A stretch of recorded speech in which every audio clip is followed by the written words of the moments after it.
You're listening to the podcast between doctors and friends.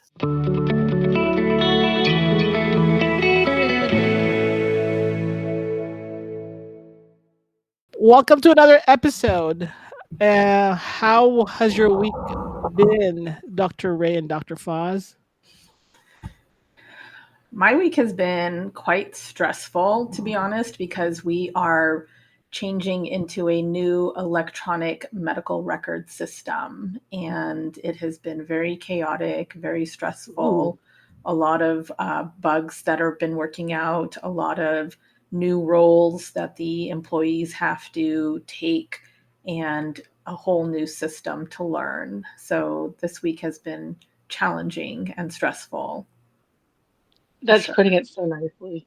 yeah. Like EHO transitions are completely a disaster most of the time, even when they're executed well. They're never executed well. Yeah. And they have a huge impact on what happens, but you can't let the patient know that, right? Yeah. So you're like trying to So, smile. You're like, how do I make this order happen? Or which button is this again? right. So, luckily, our patients this week, I think, were very understanding, but it was um, very chaotic, very Wow. challenging. I cried twice at work because I just couldn't figure out where I was supposed to put something or how I was supposed to do this and everything. And, I would just do my best and I'd go home. And literally all I did when I got home this week was just plop on the sofa and watch some, mind numbing TV show No, and it's go to sleep mentally by, draining. yeah, It's I super was, hard. I don't think people know that. Like that's yeah, something else that the general yeah, public should know. Like the EHR takes so much, it's always about, oh, well, the data will be so much easier to access and this and that and the other. And, oh my gosh, they're not compatible with other systems. When you're going from one EHR to another EHR, data is sometimes lost and yeah, and everybody gets like upset and then you don't it's not an obvious thing like people think everything is like obvious like oh just it's right here oh my gosh no it's EHR I'm going to say it EHR software is often written by I think people who might be really good at writing software but they are not clinicians right. and so it's not what somebody who does software might think it's elegant and refined does not work in how we actually have to apply it while you're also trying to make medical decisions and connect with the patient and anticipate problems down the road and so I feel for you Dr. Ray. Yeah. So, I'm You have not my looking deepest forward to sympathies. tomorrow. So do you guys have an IT person right there at your office during this whole transition period? No, we have an IT person who comes to the office and handles whatever IT issue we might have or, installing new computers or scanners and such. But he is in a separate company than what the EMR is. And the EMR, they do it all online. So all the training was online, all the support is Oh online. no. People just don't want to see people in person anymore. Or you can't. You know what? It's probably because it's just too expensive. Like it's not. It's just Yeah, you have to fly somebody out or have to have somebody, locally who can do it. And so it's. I'm going to almost guarantee that it's a cost cutting issue. And I yeah. have Oh, been I'm through 100%. several transitions, and I guess you can hear my own trauma talking about it. Yeah. So with all this computer stuff you're talking about, how does this affect your patients? Basically, are we talking about you're not getting? Well, it's our job. It's our job to not let it affect our patients, but that just makes our already difficult jobs that much harder. But people who wear suits and are the bean counters only think about, oh, well, it's not a big deal. It's not Yeah. that much different than what you're using before. It's not a big deal. And it's like, well, it's a huge deal. What are you talking about? Like, I have to be able to access data and the details of that data that might go back, like, oh, what did that last ultrasound show? When that was a year and a half ago. Let me see if I can find it. And then, especially if you're dealing someplace that has like a larger group where you have a lot of other providers who might have had their fingers in that chart, then they document things differently and you're trying to find things. And there have been times when I've said, you know what, I'll have to ask the patient. I'm like, I can't find this. it's not where it should be. We talked about this, and or this is what is, I have to confirm it with the patient. It's terrible. And there's also been times, especially in periods of transition, where I'm like, okay, defer the decision. I'll have to remember to come back to this on my own time and do an in-depth search for something. And and that's just talking about one patient through a day where you might see 15, 20 some patients. Yeah. So speaking of these patients, I mean, if I was one of your patients and I come in and you ask me questions, I'm just like, I don't know. I don't know. When's the last time? I don't know. Did you have? That's true. There's a lot of I don't know. And there's also a lot of like, oh no, I definitely had it at this time. Like if you guys want to talk about like vaccinations for me in primary care, a big deal. And they'll have to say, oh, I had this vaccine at this time. And then you're going back and forth and you're like, are you sure? Like, are you sure you had your Tdap done? Like, maybe we should booster it because are you sure? Like, no, no, no, I'm sure. I'll get you some records. And then you never hear from them again, or none of that happens. Or I've even had situations where it's literally years later. You're like, look, we've been waiting on these records forever. Let's just go ahead and vaccinate. Oh, no, wait, I had it done. I'm sure. And then you finally get records and it's not even the same vaccine you're talking about. It's like, Right. oh my God. Like, and it's not because anybody's like doing anything wrong. It's just patients don't understand a lot of the technical terms or remember or recall correctly, or they're mixing up, oh, that was my kid's Tdap and not mine, or stuff like that. And it's Uh, okay. It's documentation is really important. well, what's special about this episode is we actually have uh, two listeners here that we have, if and we'll probably have more listeners come in later. If you guys have any questions, go ahead and raise your hands. So, oh, okay. So we have a question from Auntie Derek. Go ahead. Well, I guess it's a question and sort of a comment. So, first of all, hi, doctors. Hello. So, Hi.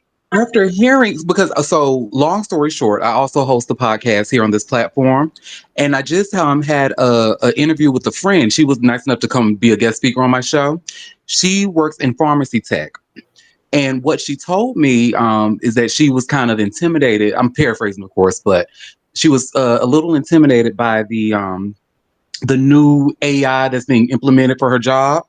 So one of my listeners had a question, and he was pretty much saying, like, "Are you guys being trained on this stuff?" And essentially, she just said, "It just." She's in so many words, it sounds like she's saying no.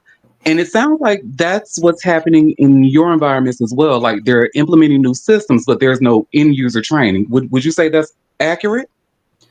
Yeah, I definitely think so. So I'm in a private practice, and so everything that happens, we have to foot the bill. And so, like Dr. Foz alluded to, probably not having hands-on help is probably a cost issue, and that Mm. type of thing. I know my hospital transitioned to a new EMR system maybe in 2018, and they had some training, online training and videos, but they had some support walking around the hospital and always being present.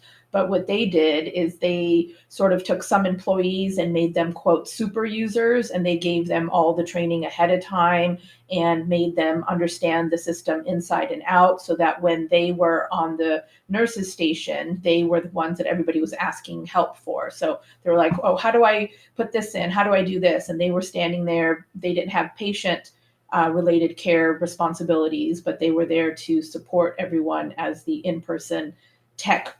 They didn't work necessarily for the company. They were a hospital employee, like your fellow nurse, who was just made into this super user. So in my practice, we're smaller, and so we don't have that ability. But my two colleagues who are younger and maybe a little bit better understanding of computer systems, and they were able to pick it up a little bit faster and be able to understand it a little bit more.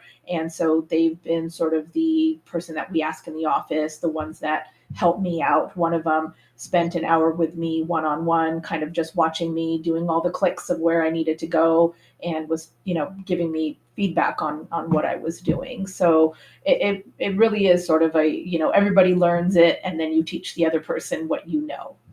I And yeah, and then see. it is complicated because like sometimes these things can be done really well. I've done many of them in my life, and I am like, this is a point of contention.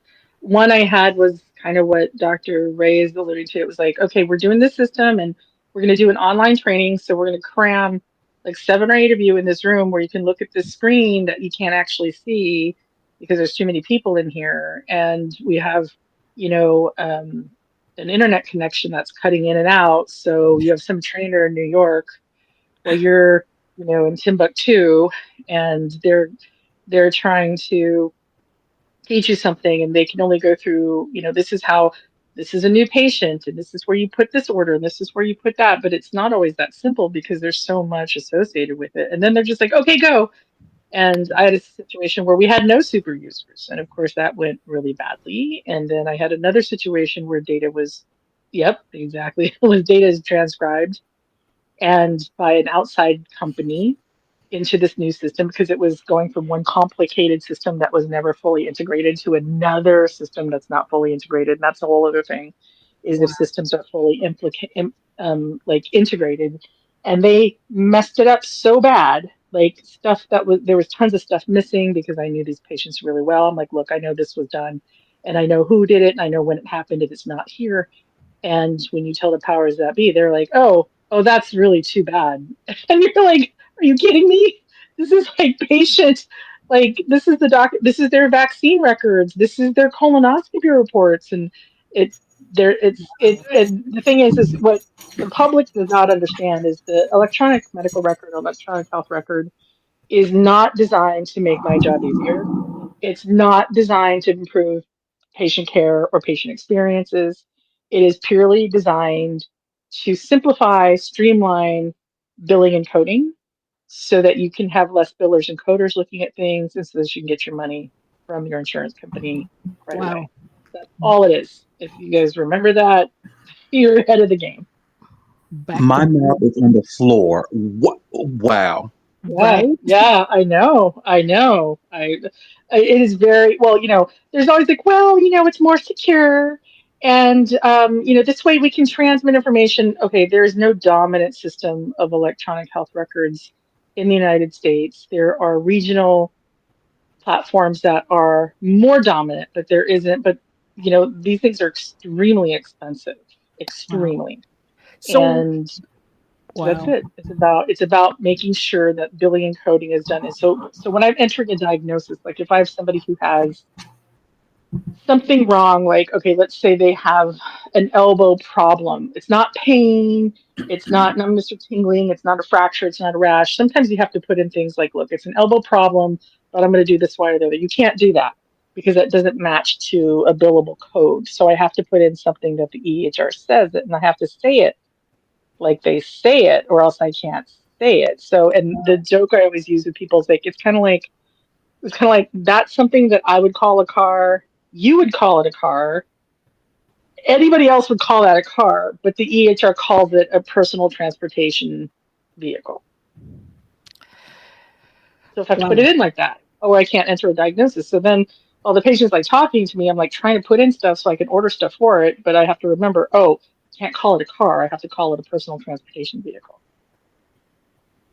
So that also explains how, some patients, when they see what's happening, sometimes the blame goes to the doctors that they entered it a certain way, but it really goes to Well, insurance. usually complaints to the patients regarding that are really going to be about billing and coding. And Uh-huh. that's a whole other different conversation that is not necessarily associated with the EHR. It certainly probably doesn't help. It's like if a patient comes to me and they're there for a routine physical checkup, like a preventive visit, there's only, if you, that's for me to ask the patient questions to kind of set them up to prevent problems in the future. But if they Wow. also want to talk about like abdominal pain they've been having, or their knee has been hurting, or I have a problem with whatever problem, if I then address it outside of anything that I would call, just friendly advice, I have to document it. And if I have to document it, it has to be billed. And then so now their free preventive visit is not free. It's now a preventive visit in combination with a problem-based visit, and now they get a bill and now they're mad. So that's complicated. We're We kind we of as doctors don't like that either. We hate that. Like Right. Right. So I hate it. so a week that Dr. Ray has had, um, Doctor, is it still okay to make a printout of the patient's records before you see them? Isn't there is there like an issue with that? Just to make sure you have all the paperwork in case the computer, doesn't play nice. Yeah, you could do that. It's a lot of paper though. Yeah. So we tend to just print out the last patient visit, so I have something to go by when I go into the rooms to talk to the patient, because walking in there and not knowing anything about the patient is pretty awkward. Uh-huh. So you're kind of like, oh, so you're still pregnant. Yeah, How far along are you now? yeah, Like, doctor, don't you know? yeah. Exactly, exactly. Yeah, Auntie Derek, just there's a comment here that it's just all making your already difficult jobs more difficult. Yeah, It is. I don't think people realize that. And like I understand, like in a lot of ways it makes things easier. Like, I remember the days of checking off boxes on the on a lab form to send them to the lab or having to write things. Like I get it. But it doesn't always make it as simple, click, click, click as everything. And also the other thing is we all document slightly differently. It's just our personal styles. My documentation tends to reflect the way I think about it. Okay. And then so you can, every time you examine a patient, particularly if you're doing something like a head to toe exam, that's a lot of data to sit there and type. And so we have things like, preset templates that we use and all those things. Like you have to create those whenever you start a new EHR. And Okay. that takes time. I have a question here. So when you're having a difficult week as doctors, um, do you guys all like? Is that like the wrong time to be watching any medical shows on TV? No, I think it's two separately different worlds. So I could work like a 12-hour shift and come home and watch a medical show and still not be bothered. My family Really? thinks it's weird that I'm watching something that I just did, or spent my whole day or weekend doing. But for me, it's drama, because the medical shows, it's they're never correct on medicine. It's all about the drama. So it's not the same.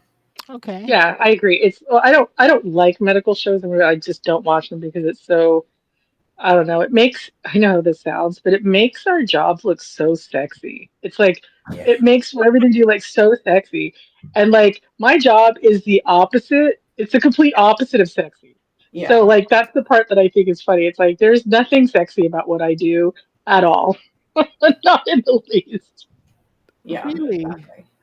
You can't. You guys like like the pit because the pit is back. The pit, everyone says, is probably the most accurate. So I think that that's probably the most accurate, but there's still a lot of drama that goes on Uh, in the show, Yeah, because that's what everybody wants to see, right? It's Yeah. the interaction with the characters and the soap opera part of it. And Yeah. just as a disclaimer, I won't watch medical stuff. I just won't. because maybe one of these episodes will kind of discuss like the latest on Saint Denis because I love Saint Denis. All the I'll just beauty. listen then. Yeah. Huh? We'll have to watch it and then talk about it. Then you have to find the time to watch it. So, Dr. Ray, if I'm sorry to hear about your week. Um, I've had a hard week too, but I started watching Black is Beauty. Is that the title on Netflix? Beauty is Black, but the Beauty Tyler is Perry Black. thing. I, Hmm. thank you, Auntie. Yeah, Beauty is Black. Just 30 minutes of it. It's like, just changes changes my mood. And unfortunately, it has no sexy doctors in it. So just a But there's a At medical least scene. that's accurate then. Yeah.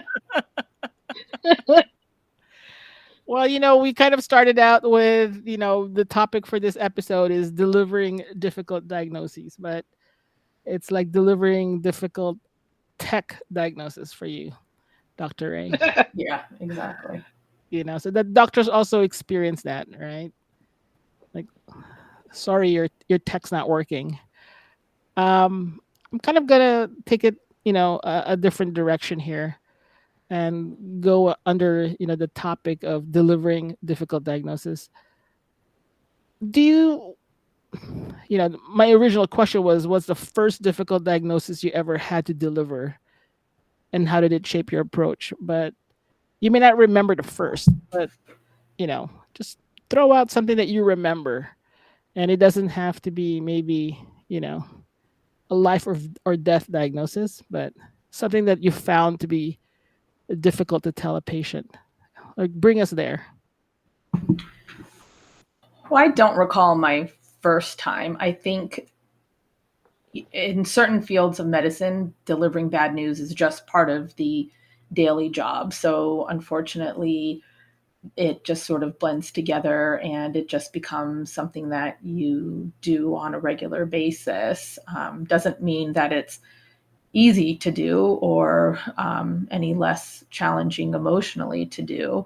But I don't recall like my first time. I don't think that's something that is embedded in my mindset as, oh, I remember the very first time. But for me as a obstetrician gynecologist, the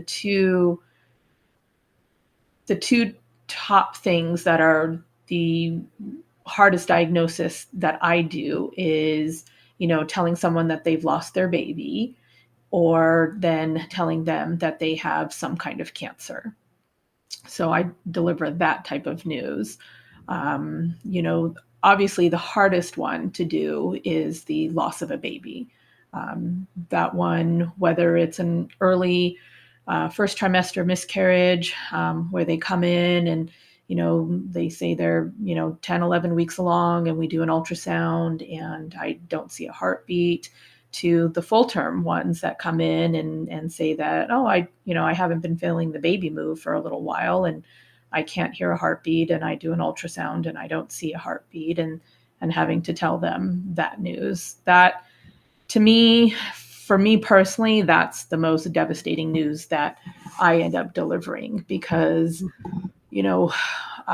most people, I think, go into OB looking for some happiness and some joy, and delivering a baby, there's nothing more wonderful, more pure, more just fills your heart with complete love and joy.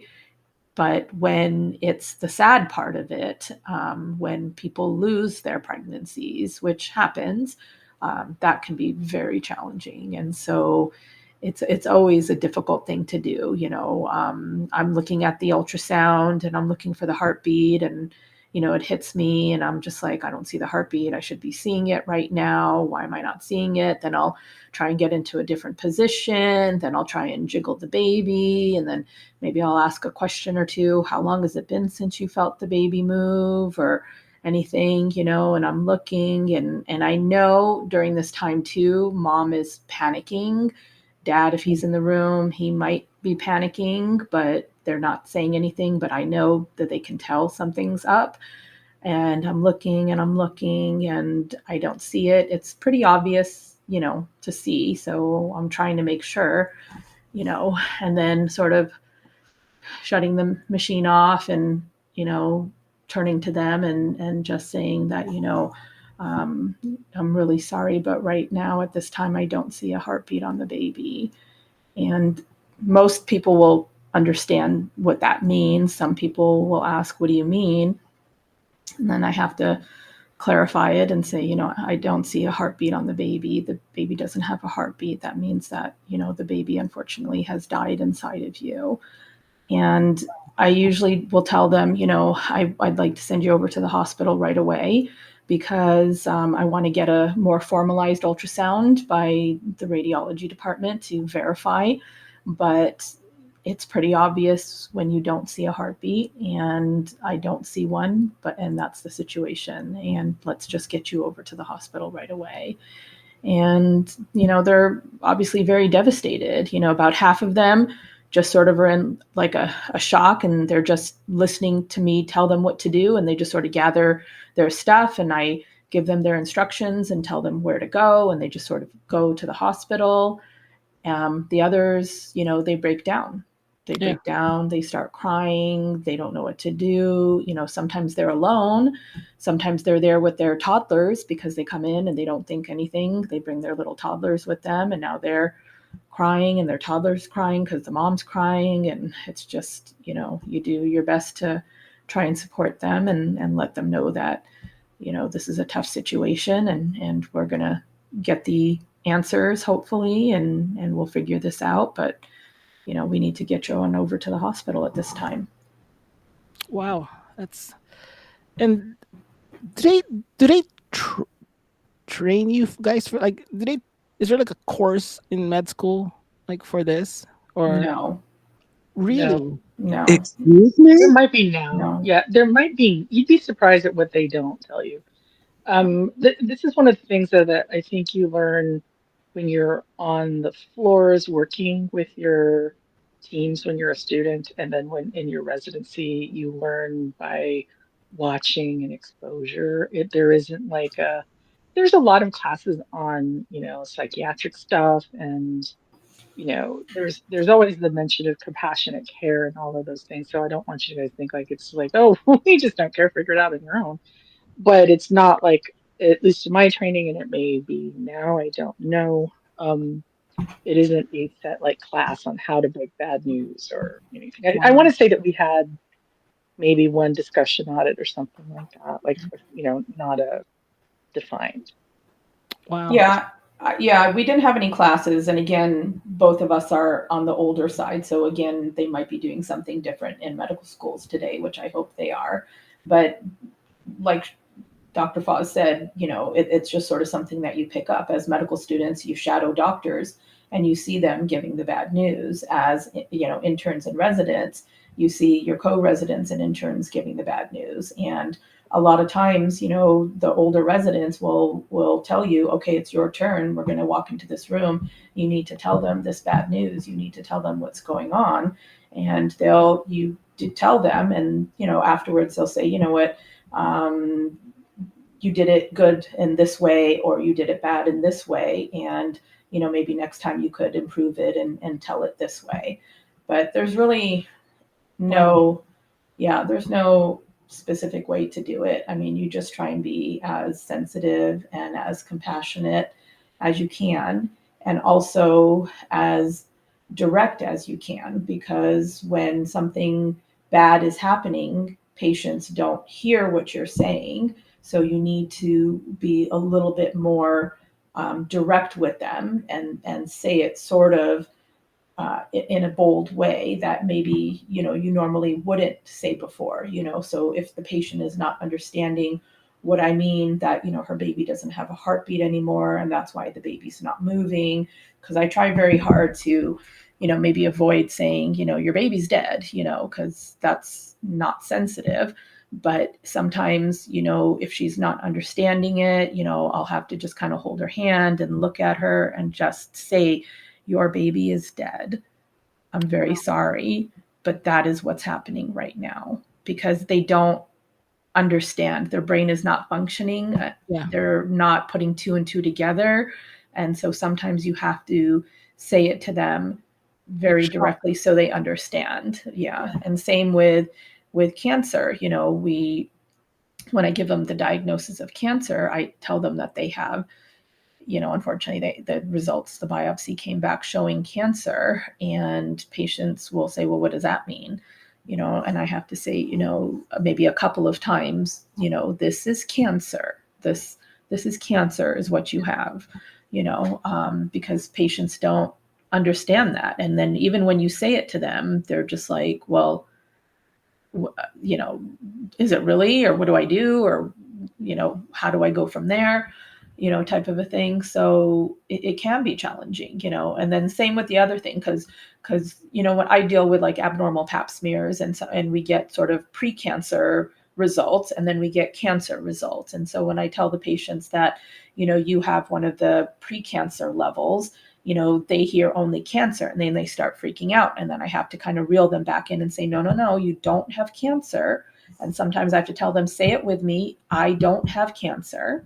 What I have is a precancer that needs to be monitored and watched, and we need to take care of it in a certain way because they start to freak out, and then other patients, may not understand it. I have this lovely, lovely 82-year-old woman who's been my patient for 20 plus years. And she comes in and she has her husband come in, and they're just so lovely, grandparently. Like, I want to hug them and go back to their house with them and just sit on the couch and eat chicken soup with them. Like, they're just so cute. And so she started to have some bleeding at age 82, which is a high sign of, potential uterine cancer. And so we went through the stages, and we went through the biopsy, and I got the biopsy back, and unfortunately it did show cancer. And I got the biopsy back at my desk, and like, I just got tears in my eyes because I'm just like, oh, I love this lady so much, and I love her husband so much, and I'm so sad. Like, I knew it probably was, but I was hoping it wasn't, and now it is. And I'm just sitting at my desk just like going, no, not them. I'm so sad. And so when they came in to the visit, and this is a side note that maybe we can do another podcast on, the CARES Act, where patients now have access to their medical records prior to the doctor visit. So this patient came in, and I sat her down and talked to her, and I said, so the biopsy came back, and unfortunately it did show a uterine cancer. And this is what we need to do next. We need to refer you to a GYN oncologist. You need to have a hysterectomy. And, the good thing is that it's early, and all you'll need is surgery. You won't likely need any chemo or radiation. And I talked to her and just sort of like was just feeling so sad. Like, I'm telling my grandma, the info. And when I was done, she goes, well, I don't have cancer. And I looked at her and I said, well, the biopsy result shows that you do have cancer. And she goes, no, I read it and it said I don't have cancer. Oh, wow. And then for like half a second, I was like, fuck, did I get the wrong patient? Like, oh my God, am I wrong? So I get up immediately and just say, okay, just a second. And I open my door and I kind of shout to my assistant. I'm like, hey, can you print out her result for me? Let me get it so I can have it in front of me. Uh-huh. And so I said, okay. I said, all right, I said, where did you see it, or why do you think that? And she goes, well, I got the report, through my chart, and it said that I didn't have it. And I was like, okay. I said, I'm pretty sure you do. And then my MA brought the paper in, and so I looked at it, and it says, yes, that is. And I read her name. I said, okay, your name, your date of birth. I said, this is what the report shows to me. And she says, well, my report doesn't show that. And so then I'm sitting like, okay, now I'm in a battle with trying to tell somebody you have cancer. And she's like, no, I don't. I'm looking at the report. What am I supposed to do? And I said, okay. I said, can you show me the report that you're looking at? Like, why is it that you think that you don't have cancer? And so she pulled it up on her phone. And so the way that we do uterine biopsies is that there's two parts. There's one on the inside of the cervix, which we call the endocervical curettage, and there's one on the inside of the uterus, which we call the endometrial biopsy. So her endocervical curettage, the ECC, alphabetically shows first before the EMB. And so her cervical curettage cells were benign. And so the report said ECC, benign cells, no malignancy. But then right under it, it says endometrial biopsy, stage 1 adenocarcinoma, and, endometrial type or whatever it was. So she pulled it up, and then I kind of scrolled a little bit, and I said, well, see right here? And then I showed her the paper, and I said, see right there? It shows cancer. This is carcinoma means cancer. And so what she did, she just read sort of the top few lines, and that was it. And then she shared with her family that her biopsy came back normal and that it wasn't cancer. And she shared with her friends that it wasn't cancer. And she told her husband, who was there with her, that it wasn't cancer. And so they thought they were just coming in to be like told, yeah, you don't have cancer. Let's figure out what, the bleeding's from. So then I had to sit there and be like, I'm so sorry, but if you scroll down a little bit more, you see the words carcinoma and you see this paper. And so I highlighted it and I said, you have carcinoma. So it kind of turned into like something where I was trying to be like compassionate with her and like, to being like, I've got to convince you you have cancer now. See this paper, see this here, see this there. This is what it is. You have cancer. Okay. Do you believe it now? Understand. Like, it kind of turned into, I don't know, like like the emotion was different. It wasn't this sort of compassionate, let me hold your hand, I feel so sorry for you emotion. It was this like, okay, like, I I have have to to make you correct the believe. information. I I have to have to make you make you believe believe this. I have to correct this before we can information. move on. And so she was like, okay, all right, yeah, I guess I see that. So she's like, so I have cancer? And I said, yes, you have cancer. Like, what is happening here? Why is this even a thing? Like, it kind of just threw off my whole like rhythm. And then I had to kind of like rein myself back in and be like, okay, be nice. Now the next step. Okay. Like you have to understand that you have it. And then the next step. And then tell her this is what we're going to do and refer her and everything from there. And then, because you want to be compassionate. I want to be like, I'm very sorry this is happening to you. I know you're scared. I know that this is challenging, but please understand that this is manageable, that this is not life-threatening. This is manageable. You'll have to get surgery done, but after that, you won't need anything further. And this is something that we can do. This is a hill that you have to climb, but you're going to climb it. You're going to get through it. So, I want to be supportive and everything. So sometimes giving the diagnoses can be a challenge.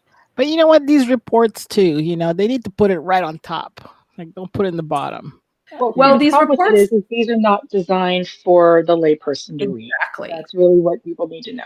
The other thing is this is like, I think what really helped Dr. Ray was having a long-standing relationship with this patient. Like there's a, Right. a mutual trust there. I can only imagine, for Dr. Ray as a consultant, a lot of times, I'm referring patients to my consultant to get because they've had abnormal pap smears or something. And I'm referring there like, I need more information. You need a study that I can't perform. So you go to see the specialist like Dr. Ray. Now, Dr. Ray's met this person exactly once and does whatever testing and now has to deliver bad news. It's not me that's delivering it that knows the patient, it's the specialist. And so I think that could be a lot more difficult as well Yeah. because, a lot of times there are patients who are like, I don't believe you. And you're like, okay, here's the paperwork. I still don't believe you. "Oh, I mean, okay. I'd say I've sort What do you of want been me to do there. now?" I've sort of been there because I know my doctor called me, but I missed her call, and then I saw the report, read through the report. I didn't scroll down, all the way down, and I'm like, oh, okay, everything's good. And I shared it with Dr. Ray, and Dr. Ray goes, this is cancer. Like, Dr. Ray had to like tell me, but everything's okay, but this is what it means. And I'm like, oh, okay. I didn't understand how to read it. Well, you're not supposed to Uh-huh. because these are medical reports using medical words to communicate from one medical professional to another medical professional. So it's like, if we saw your behind the scenes, tech reports and I don't know what, any of that words mean and I call you and tell you like what are those words and what does it mean? That's a challenge. Hmm.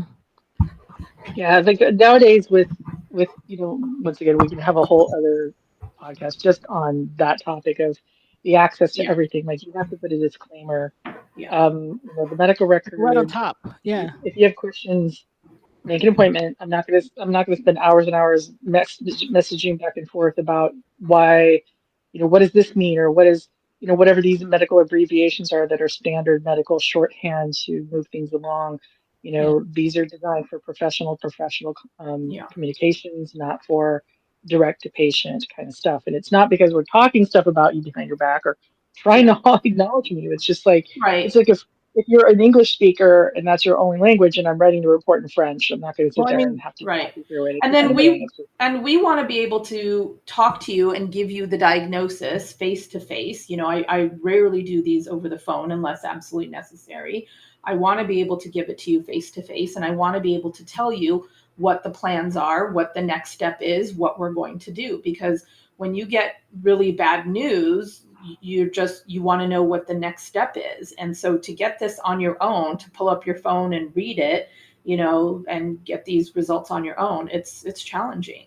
Yeah. So we want to have you in the office. We want to, give you the news in the best way we can and give you the resources for what the next step is going to be and what needs to be done.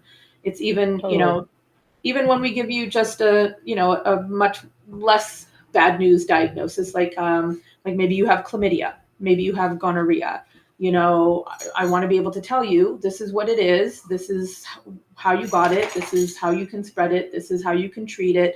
This is what you can do to avoid it in the future.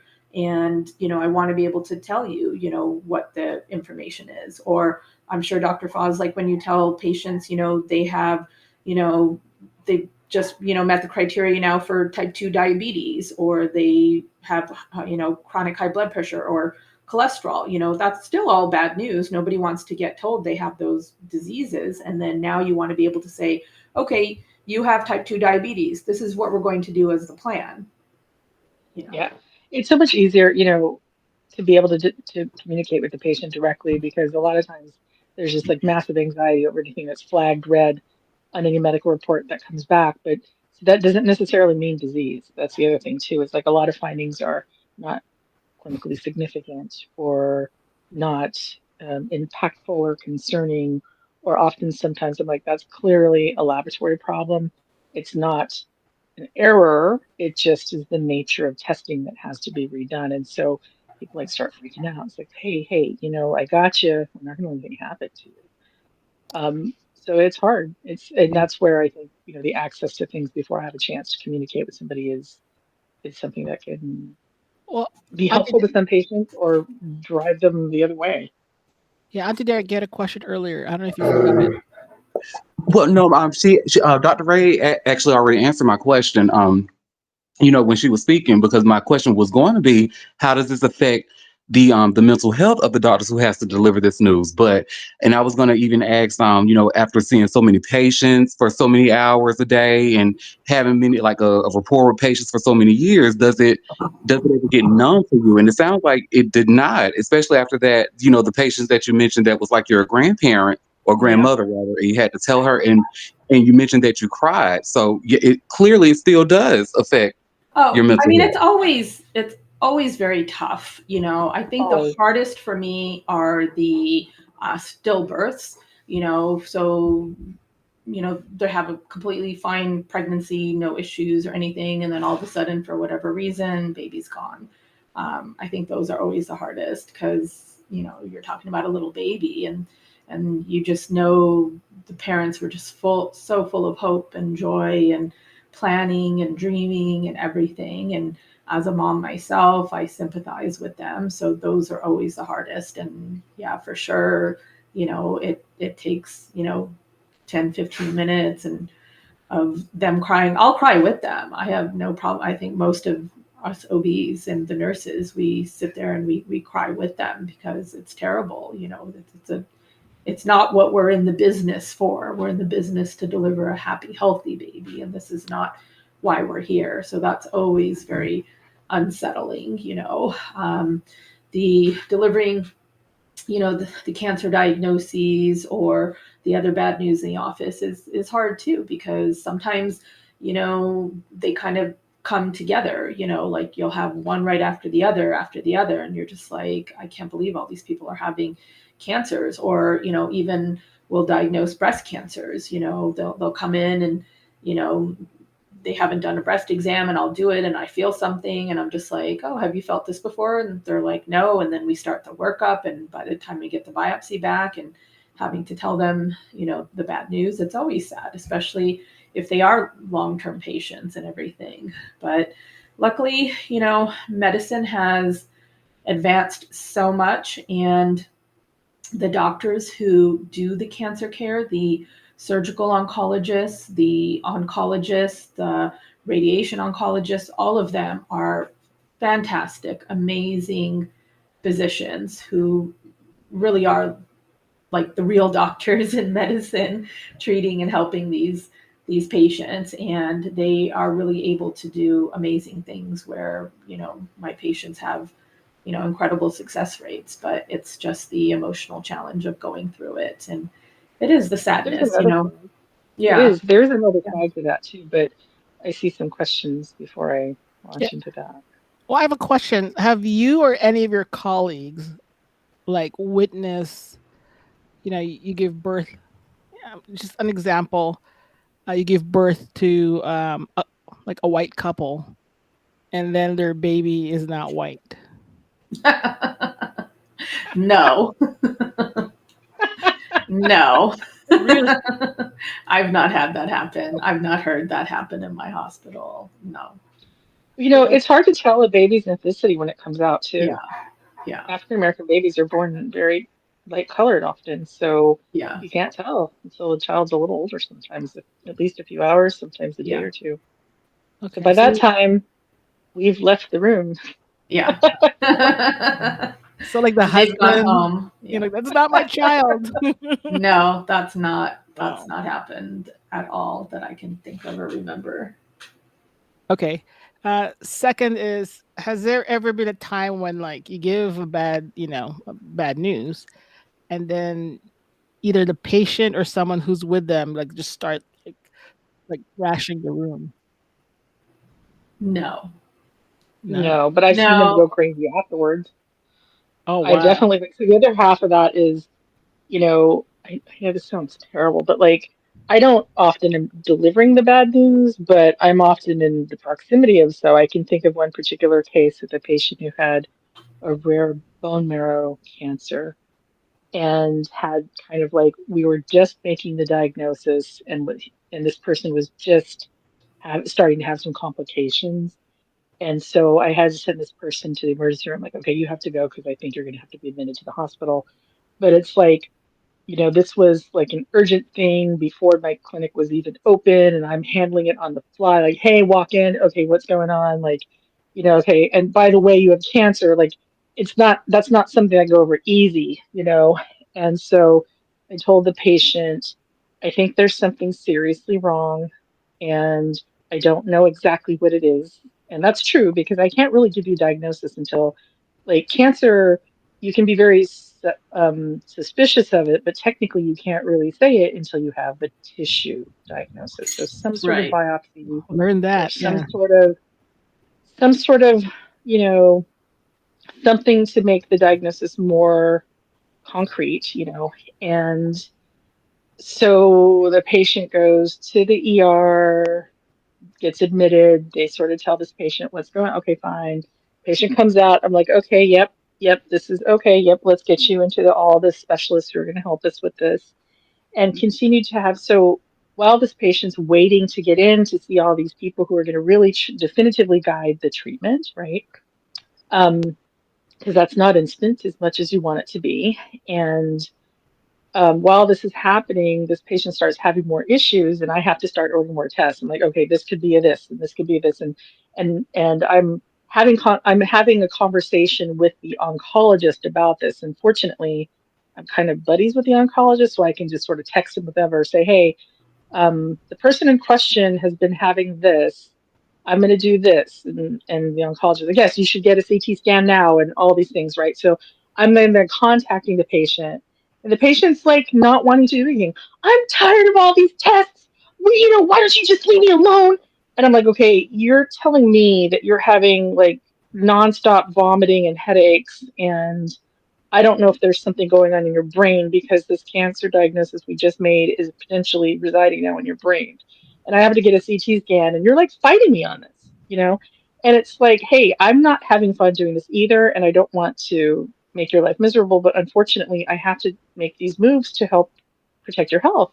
And so sometimes you actually have to start to fight the patient, and that's really hard because they're also fed up, they're also upset, they're getting tossed around in the system because of their health insurance and waiting for appointments and everything. And so they're also frustrated and they're scared. And I don't know how much of this is also denial that starts to play a Yeah. role, but there's that too. And this exact same patient had a pretty good outcome in the end and had moved away. And then I got a note from this person about a year and a half later thanking me for their care. Like, thanks for helping me. I'm great, you know. But I ain't forgotten how much abuse you gave me.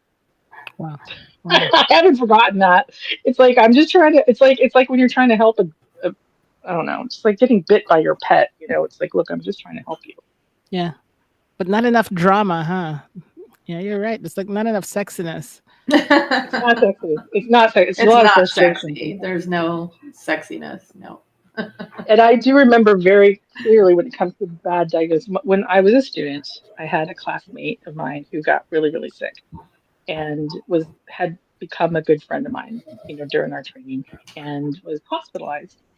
And of course, we as the friend group who are also, you know, medical students are trouncing over to the hospital. And this person was admitted to like our training hospital, right? Like this is our hospital. And so, of course, we're there all the time, and you know, we're armed with just enough knowledge to be a pain in the tush because we're students, right? We don't really know everything. And you know, we would all talk, including the friends, right? We would all talk with the primary doctor who rounded the hospital, and we're like, well, what does this mean? And I remember very clearly the attending primary physician just like, well, this is very serious. And what does that mean?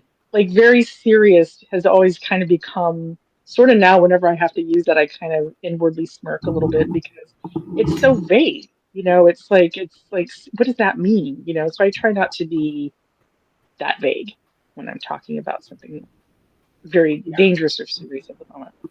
Yeah, that's like what I said. Sometimes you have to be very direct to them and say it in a way that they understand. And it may seem like it's insensitive, saying, you have cancer, but sometimes that's what they need to hear because they're just not understanding I think, what, yeah, I yeah, think being direct and putting it in lay yeah, terms is really important. You know, just like you have diabetes, it is type 2 diabetes.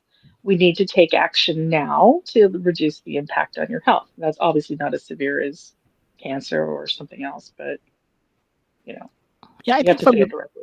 from the patient, there's the patient point of view. You pointed it out that patients go through, the shock, the denial, right, and definitely the fear. Yeah. Um, I know, personally, um, sharing like a personal story, you know, with my sister. I just read a note that she said when the doctor said, "Okay, tomorrow we're gonna put the um, what do you call that for the chemo, the Port. port. the port," you know. So she texted me. She's like, "Oh yeah, they said that they're gonna put the port tomorrow," and she said, I just teared up. It just became real. Yeah. I Yeah. was like, yeah, yeah, you know. But and I know both of you as my friends, right? Doctors with friends. It was good to have both of you, you know, surrounding that time. Yeah.